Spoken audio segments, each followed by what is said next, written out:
तब से पूरे प्रदेश में अपराध, हत्या, बलात्कार, डकैती, अगर इसके शासकीय आंकड़ों को भी हम देखें तो बहुत तेजी के साथ बढ़े। और जब शासन का रसूख खत्म हो जाता है तब अपराध बढ़ते हैं। अगर हम 2 जुलाई की रात्रि अकलतरा नगर पालिका जो जांजगीर जिले में है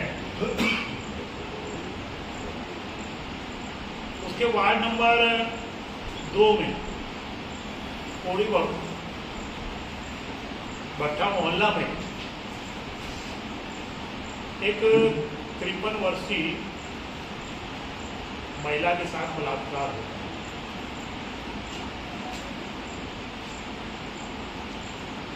और न केवल बलात्कार होता है,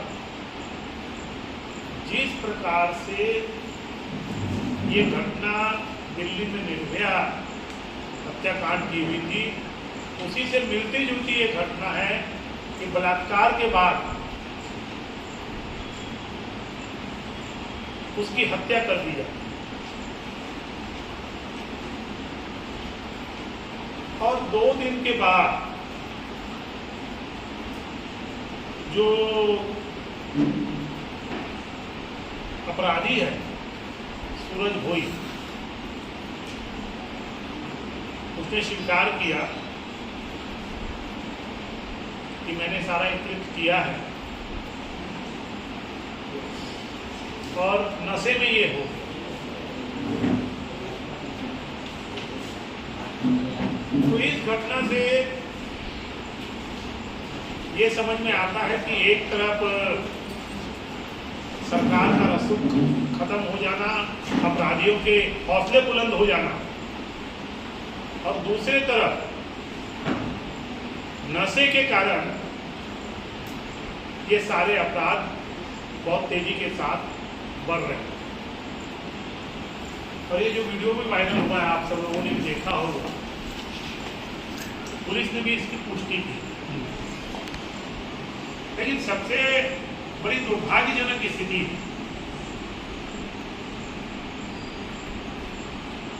कि एक तरफ हमारे मुख्यमंत्री जी पूरे प्रदेश में भेंट मुलाकात के लिए घूम रहे हैं, और वहीं दूसरी तरफ इस प्रकार का बलात्कार हो जाता है, हत्या हो जाती है, उसके परिवार में भेंट मुलाकात के लिए समय नहीं है।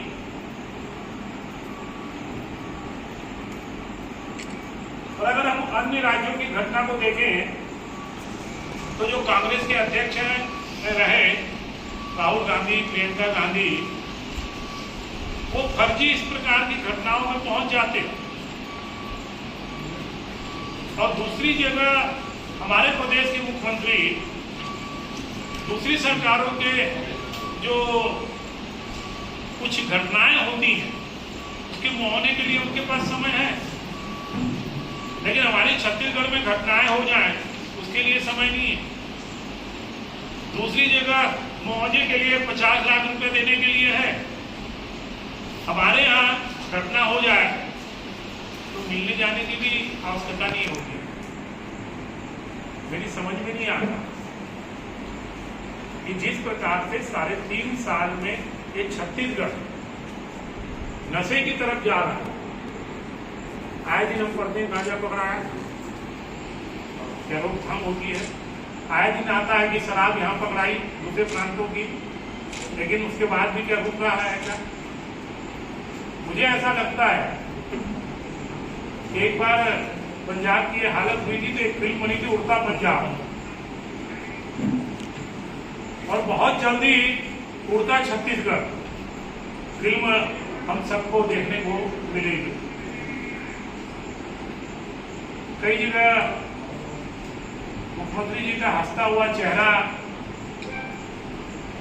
होर्डिंग देखने को रास्ते में मिल जाते हैं, गढ़बो नया छत्तीसगढ़। कि कौन सा छत्तीसगढ़ गढ़ है जहां नशाखोरी बढ़ रही है, जहां अपराध बढ़ रहे हैं, जहां महिलाएं सुरक्षित नहीं है, उनकी हत्या कर दी जाती है, और उसके बाद कांग्रेस की कोई विज्ञप्ति नहीं, कोई प्रतिक्रिया नहीं, कोई सांत्वना नहीं, कोई मंत्री भी जाने को खाली नहीं। इस प्रकार की असंवेदनशील सरकार और गैर जिम्मेदार सरकार हमारे छत्तीसगढ़ में काम कर रही है। और भारतीय जनता पार्टी पूरी तरह से इन सारे, चाहे नशाखोरी का विषय हो, चाहे अपराध का विषय हो, हम पूरी तरह से जनता की आवाज उठा के आगे आने वाले समय में इन सारी बातों के लिए हम जो लोकतांत्रिक पद्धति में है उनकी आवाज करके उठाएं। दूसरी तरफ माननीय हमारे प्रदेश के मुख्यमंत्री जी का बयान बार बार, ये केंद्रीय कभी सीबीआई, कभी ईडी, कभी इनकम टैक्स, बार बार आशंका व्यक्त करते हैं कि हमारे छत्तीसगढ़ में ही आने वाले। मुझे एक बात समझ में नहीं आया कि एक प्रदेश के मुख्यमंत्री को केंद्र सरकार की जो एजेंसियां हैं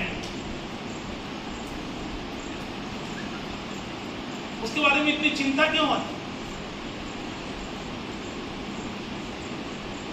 और मुख्यमंत्री बनने के बाद पहला काम इनने यही किया कि सीबीआई छत्तीसगढ़ में नहीं आ सकती, क्योंकि सीबीआई का जो एक्ट है उसमें ये प्रावधान है कि कोई राज्य सरकार चाहे इससे बाहर हो सकती है। उस एक्ट का फायदा उठाते हुए इन्हें सीबीआई को मना कर दिया। मेरी समझ में नहीं आता कि शुरुआती दिन से सीबीआई से इतना डर। और जहां तक मैं समझता हूं कि बार बार राजनीतिक आरोप चाहे कुछ भी लगाते हैं कि छत्तीसगढ़ में क्यों आ रही है, लेकिन मैं जो इनकम टैक्स डिपार्टमेंट के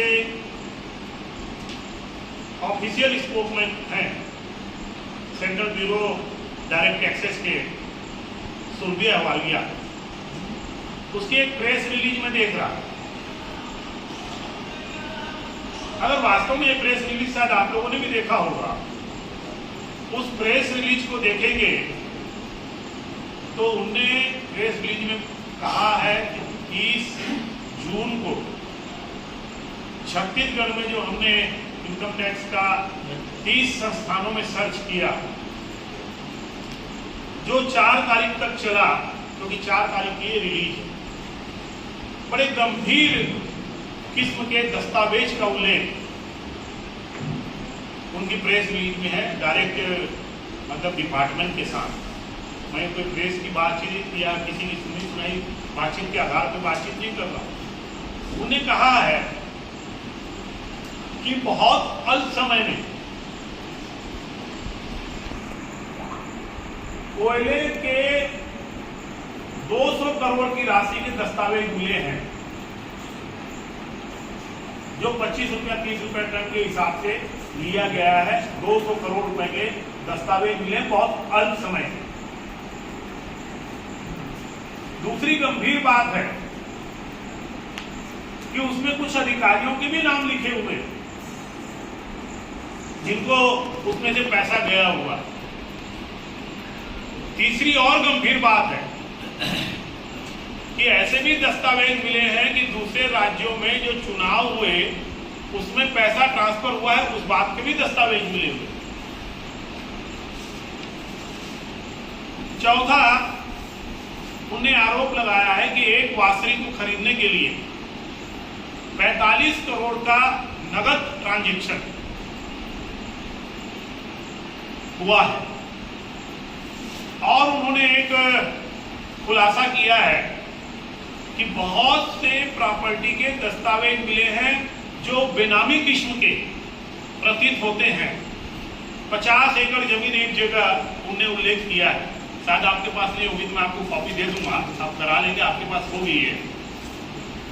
क्योंकि ये आधिकारिक तौर पे बयान है। तो अब विषय ये है कि छापा किसके यहाँ गिरा। छापा गिरा एक कांग्रेस के नेता सूर्यकांत तिवारी के यहाँ। छापा हुआ जो हमारे मुख्यमंत्री जी की डिप्टी सेक्रेटरी हैं उसके यहाँ, और उनके यहाँ से ये दस्तावेज मिलना। खैर इसकी जो भी एक प्रक्रिया है, जो शासकीय प्रक्रिया है, जो विभाग की प्रक्रिया है, वो करेगी। लेकिन आज छत्तीसगढ़ में वास्तव में ये विषय है कि जिस प्रकार से राजनीतिक संरक्षण में इस प्रकार के जो मनी कमाई जा रही है, पैसा कमाया जा रहा है, ये छत्तीसगढ़ को कहां लेके जाए। और इसी बात को लेकर मुझे ऐसा लगता है कि कांग्रेस चिंतित रहती है, कभी आईटी से, कभी ईडी से, कभी सीबीआई से। क्यों चिंतित होना चाहिए? डिपार्टमेंट का अपना काम है। अब वो प्रश्न उठाते हैं कि दूसरी जगह क्यों नहीं जाते। तो जहां पर शिकायतें मिलेंगी, जहां पर प्रमाण मिलेगा, उसकी एक प्रक्रिया है। तो वास्तव में छत्तीसगढ़ का चिंतनीय विषय है कि हमारे छत्तीसगढ़ में इस प्रकार से राजनीतिक अधिकारी के गठजोड़ से ये जो छत्तीसगढ़ के साथ लूटमारी हो रही है, ये निश्चित तौर पे छत्तीसगढ़ को पीछे ले जाएगा। और भारतीय जनता पार्टी जो कहती रही है कि इस 3.5 साल की सरकार में भ्रष्टाचार आकंठ तक डूबी हुई ये सरकार है, उसकी पुष्टि आज एक शासकीय डिपार्टमेंट अधिकृत बयान के माध्यम से करता है। भारतीय जनता पार्टी आगे इस भ्रष्टाचार के मुद्दे को लेकर, क्योंकि ये तो एक विषय है, अनेकों भ्रष्टाचार के मुद्दे हैं, हम जनता के बीच में जाएंगे। और भारतीय जनता पार्टी इसमें जो कृत किया है, डिपार्टमेंट जो करेगा, इस सारे मामले को लेकर एक जन आंदोलन खड़ा करेगा। अब आप लोगों को कुछ पूछना है, आप पूछ सकते हैं। चुनाव की तैयारी शुरू कर दी आप लोगों ने, इसका मतलब माना जाए। इसलिए इस बात को कह रहा हूँ कि इसके पहले भी ये सब मामले आज पहली बार उजागर हुए। ठीक है, लेकिन इसके पहले दो विषय देखिए, आमतौर पे बिना सबूत के भ्रष्टाचार की बात ऐसा माना जाता है कि ये राजनीतिक का एक चलन है, एक दूसरे के ऊपर लगाते हैं। आज भारतीय जनता पार्टी अगर भ्रष्टाचार की बातचीत कर रही है, ठीक है, ये बात सबको मालूम थी, लेकिन इसके कोई प्रमाण नहीं थे। लेकिन आज इसके जब दस्तावेज मिले हैं, तो प्रमाण के साथ हम जनता के बीच में जाएंगे। मतलब महाराष्ट्र के बाद अब ये कहा जा रहा है कि छत्तीसगढ़ की बारी है, तो घेराबंदी शुरू हो गई। नहीं, देखिए, वास्तव में भारतीय जनता पार्टी की बढ़ती हुई लोकप्रियता दूसरे अन्य दलों का परिवारवाद उनकी पार्टी को रसातल की तरफ ले जा रहा है। क्योंकि भारतीय जनता पार्टी क्या करेगी? कौन पार्टी है जो लोकप्रिय नहीं होना चाहेगी?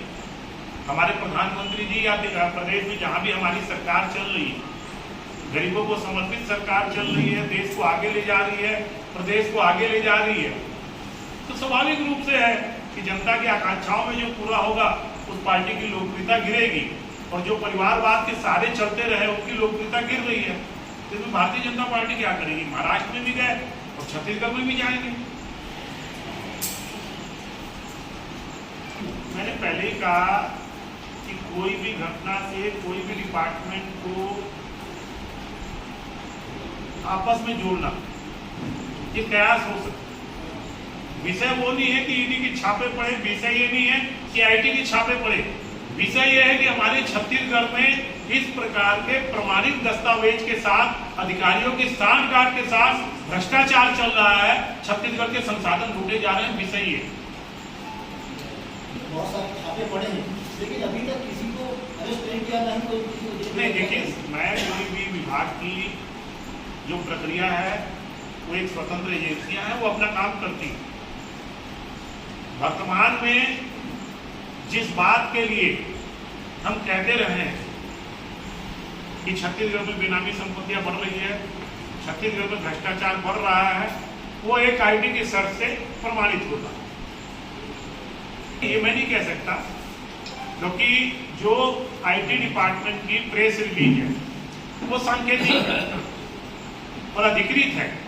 अब कौन से राज्य को भेजा, किसको नहीं भेजा, कितना 45 करोड़ के नंबर 2 का किसको दिया, किसकी बेनामी संपत्ति है, वो डिपार्टमेंट का काम है। लेकिन एक बात तय है कि इस छत्तीसगढ़ में सारी संवैधानिक लोकतांत्रिक प्रक्रिया को लांघकर छत्तीसगढ़ के विकास को पीछे किया।